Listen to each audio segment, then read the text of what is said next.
Welcome back to my channel. My name is Coy. I appreciate you guys tuning in today.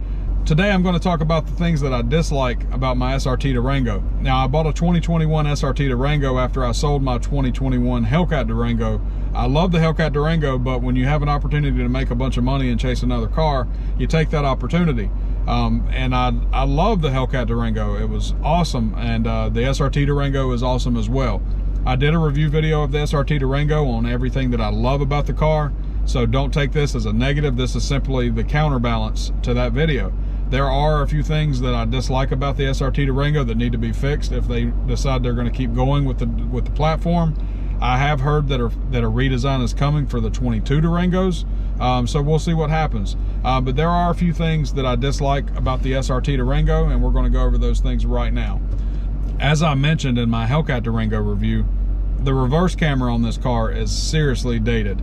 I don't know why they decided to make a car of that magnitude and not update the reverse camera. Pretty much every Dodge vehicle that I've driven has a better reverse camera than the Durango.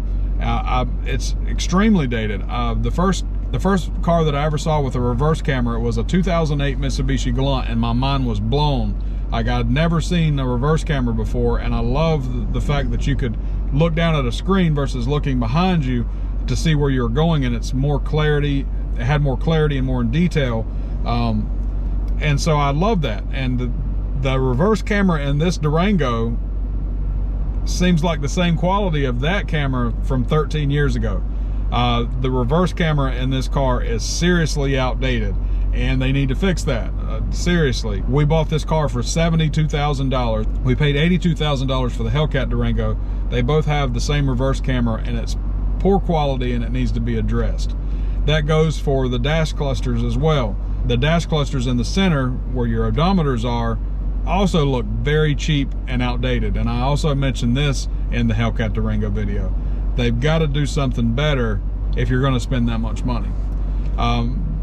The third thing that I dislike about this car, we bought this car with the upgraded Harman Kardon audio package. It's supposed to be this mind-blowing sound system in your car with crisp clarity and great bass, and we have had cars with that package before. Our Hellcat Durango didn't. The Hellcat Durango had the Alpine package, and the Alpine package actually sounds better than the Harman Kardon package, and the Harman Kardon package is supposed to be an upgrade over it. My Dodge Charger and our Dodge Challenger Hellcat that we sold when we bought this Durango also had the Harman Kardon package, and those vehicles sound way better. Now, I understand that this is a bigger vehicle, it's like more space to bounce off of and all that stuff, but the bass is almost non-existent in this car, and I feel like it's a design flaw, and I'll show you what I mean by that. So if you raise the hatch on the back of the Durango, you have this metal plate here in the floor, and then you have this button right here that you push to lift the floor of the Durango up. Underneath this panel here, you have more storage, but there's also another cover, and your Harman Kardon subwoofer is underneath that cover under two layers. But yeah, we just feel like the Harman Kardon package is just not quite right in this car, and I don't know if it's just a design flaw or if there's something defective or whatever the case may be. I was going to have them check it when we take it in for our first oil change, which is coming up. But yeah, I felt like that's something that needed to be addressed when you're paying that much money for an audio package. It's a $1,200 upgrade. So it's one of those things where it definitely needs to be addressed. The next thing that I noticed about this car is the blind spot package is missing, the blind spot alert. This car was $72,000, and I've had much cheaper vehicles have the blind spot alert.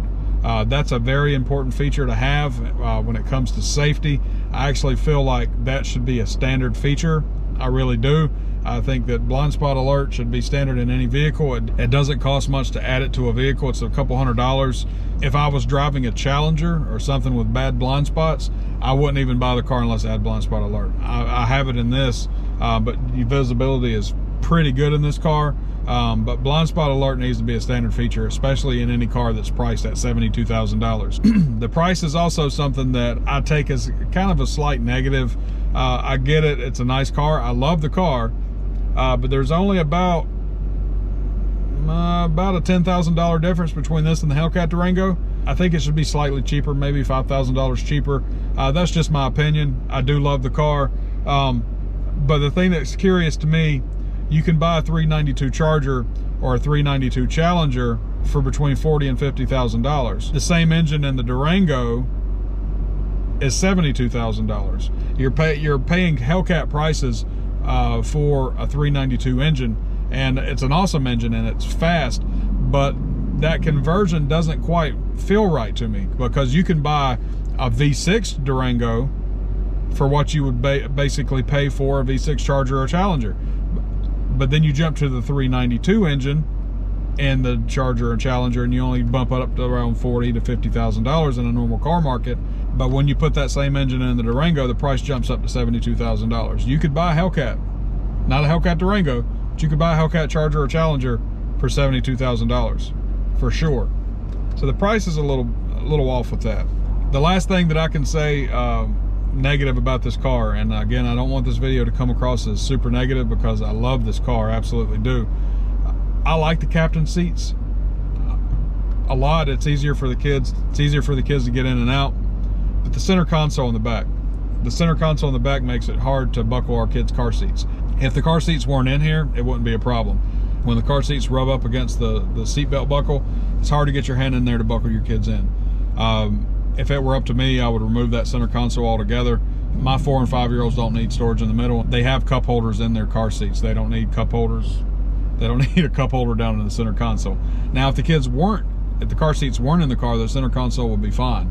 But for all intents and purposes, 4- and 5-year-old are in the car seats most of the time.